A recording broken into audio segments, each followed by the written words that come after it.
भाइयों के मतभेद की कहानी। बहुत दिनों बाद अच्छी गहरी नींद आई।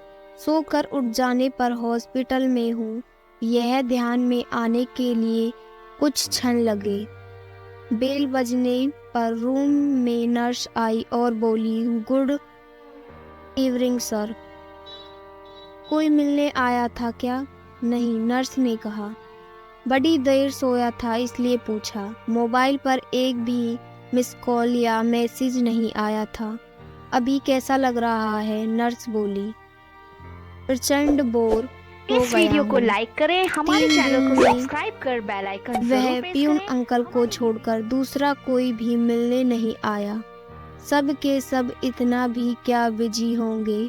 अपना कोई हॉस्पिटल में है, उसकी कोई चिंता है कि नहीं? नर्स बोली, पर मैंने कुछ जवाब नहीं दिया उसे। सॉरी, मैं जरा ज़्यादा ही बोल गई। नर्स बोली, जो सच है वही तो बोल रही हो आप। मैंने कहा, ब्लड प्रेशर चेक करते समय तो 2-3 टाइम सॉरी बोलकर नर्स चली गई। वैसे नर्स का बोलना मन को लगा। 2 शब्द बोलने के लिए नज़दीकी कोई नहीं था, प्यार से बोलने वाला कोई नहीं था। बहुत बुरा लगता था, एकदम से रोना आ गया। मन भर आने के बाद शर्ट की सिल से आंख पोंछी। सर पे विचारों का पंखा जोरों से घूमने लगा। स्वस्थता बढ़ी। आज मुझे किसी चीज की कमी नहीं है। बड़ा बंगला, फार्म हाउस, 3 गाड़ियां, बहुत सारा बैंक बैलेंस, सोशल स्टेटस सब है। तब भी मन शांत नहीं। किसी की तो कमी हो रही थी। हर कोई स्वार्थी होता है। मैं काफी होशियार, चालाक, बुद्धि, लेकिन द्रुग्रोही स्वभाव की वजह से कभी भी पसंद नहीं आता था किसी को। मुफट था, इस वजह से ज़्यादा दोस्त नहीं थे, और जो थे वह भी दूर चले गए। पत्नी को भी दोस्त नहीं बनाने दिया, उससे हमेशा अंदर तक रखा। शारीरिक और शिशु का गृहस्थी होते हुए भी हमारे में दूरियां हमेशा थी। पैसों की वजह से बुढ़ापे में माँ पापा के मन को भी दुखाया। बड़े भाई को फंसाकर सारी संपत्ति खुद के नाम पर कर ली। इतना सब करने के बाद क्या मिला? ज़्यादा पैसों के साथ विकृत समाधान और कांटे जैसा चुभने वाला अकेलापन। यह सब विचार सिर में घूम रहे थे। खुद पर बहुत गुस्सा आ रहा था। मन हल्का करने की इच्छा हो रही थी। पत्नी को फ़ोन किया, पर डिस्टर्ब मत करो और कुछ चाहिए होगा तो मैसेज कर देना, ऐसा बोलकर उसने फ़ोन काट दिया। जवानी के दिनों में भी साथ नहीं रहने वाले बेटे से बोलने का तो सवाल नहीं उठता है। फ़ोन नंबर देखते समय भैया के फ़ोन नंबर पर नज़र रुकी। वापस यादों की भीड़। भैया का नंबर डायल किया, पर तुरंत काट दिया। वजह हमारे बीच का ना बोलना। 3 साल पहले हमारा बहुत बड़ा झगड़ा हो गया था। उसके बाद बड़प्पन दिखाकर भैया ने सब कुछ भुलाना चाहा, पर मेरा ईगो बीच में आ गया। इसलिए अब मुंह खोलने की हिम्मत नहीं हो रही थी। तब भी बोलने का मन हो रहा था। बाद में हिम्मत करके नंबर डायल किया और आंख बंद कर ली। फ़ोन उठाने के बाद भैया की आवाज़ आई, भैया मैं बोल रहा हूँ।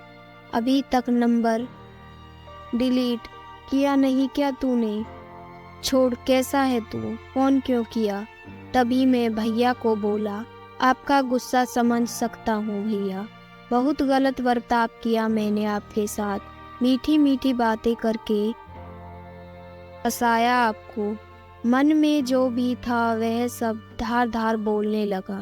तभी भैया बोले, मुद्दे की बात बोल, गड़े मुर्दे मत उखाड़। हमारे बीच अब कुछ नहीं बचा। भैया ऐसा मत बोलो, मैं तो सिर्फ बोल रहा हूँ। आप तो पैसों के कारण भटक गया था मैं। भैया भूल हो गई मुझसे, बंटवारा हो गया, अब कुछ भी नहीं बचा। मुझे माफ़ कर दो, मैंने बोला, पर भैया की तरफ से कुछ भी आवाज़ नहीं आई। मैं सुन रहा हूँ, बोल क्या काम है। मुझसे पहाड़ इतनी भूल हो गई है भैया। तुझे कहा ना, मुद्दे का बोल। जो हुआ वह सब भूल जाओ भैया। ठीक है भैया, बेमन से बोले, पर मैं बहुत ज़्यादा भावुक हो गया। तभी भैया बोले, तुम्हारा ही हो गया होगा तो फोन रखता हूँ। आज तो स्पष्ट रूप से बोल क्या हुआ। तभी मैं बोला, हॉस्पिटल में अकेला पड़ा हूँ भैया। क्यों, क्या हुआ? भैया का आवाज़ एकदम से आया।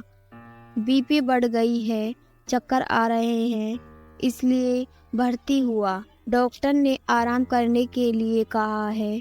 तभी भैया ने पूछा, साथ में कोई है क्या तुम्हारे? कोई भी नहीं है। दिन में 2-3 बार पत्नी का बच्चे वीडियो कॉल करके अपना कर्तव्य निभा रहे हैं। जो बोया वही पा रहा हूँ। मैंने उनके साथ भी ऐसा ही किया था। अभी भी प्यार के 2 शब्द बोले नहीं, सिर्फ व्यवहार देखा। स्वार्थ के लिए रिश्तों का इस्तेमाल किया और तोड़े भी। अकेलेपन से आंखें खुल गईं, मन भर आने से फ़ोन काट दिया और अंधेरा करके बिस्तर पर पड़ा रहा। कुछ देर बाद नर्स आई। लाइट लगाकर हाथ में कागज में कुछ रखा था। वह नर्स ने मुझे दिया। उसमें से मस्त खुशबू आ रही थी। जल्दी उसे खोला तो उसमें भुनी हुई मूंगफली थी। वह देखकर बहुत खुश हुई। जरूर भैया आए होंगे। कहाँ हैं भैया? मैं यहीं हूँ कहकर भैया सामने आए। हम सगे भाई 3 साल बाद एक दूसरे से मिल रहे थे। दोनों के मन ही विचित्र अवस्था हो गई थी। दोनों एक दूसरे की ओर एकटक देखे जा रहे थे। अपने आप मेरे हाथ उनके सामने जुड़ने लगे। गुस्सा साइड रखकर तुरंत मिलने के लिए आए। भैया, क्या करूं, तुम्हारा फ़ोन आने के बाद रहा नहीं गया मुझसे। उन्होंने कहा, जो हुआ सो हुआ, अभी उसका विचार मत कर। आपको गुस्सा नहीं आया भैया? बहुत आया, पर आज तुझसे बात करने के बाद पूरा का पूरा गुस्सा बह चला गया। तुम्हें पसंद भुनी हुई मूंगफली ले ली और जल्दी यहाँ आ गया। भैया, मैं आगे कुछ बोला नहीं। भैया ने सिर पर प्यार से हाथ फेरा। तब बहुत शांत लगा। गुस्सा कभी भी रिश्तों से ज़्यादा बड़ा नहीं होता। पुरानी बातों को चिपक कर रहने का दर्द खुद को ही ज़्यादा होता है। एक बात हमेशा ध्यान में रखना, हमारा रिश्ता मतलब फेविकोल का जोड़ भैया बचपन में देते थे, वैसे ही मूंगफली के दाने छीलकर मुझे देकर बातें कर रहे थे। वह भुने हुए दाने के स्वाद फालतू था। अनजाने में कचरे के डिब्बे पर ध्यान गया। उसमें मूंगफली के छिलके के जगह मेरा ही ईगो मुझे दिख रहा था।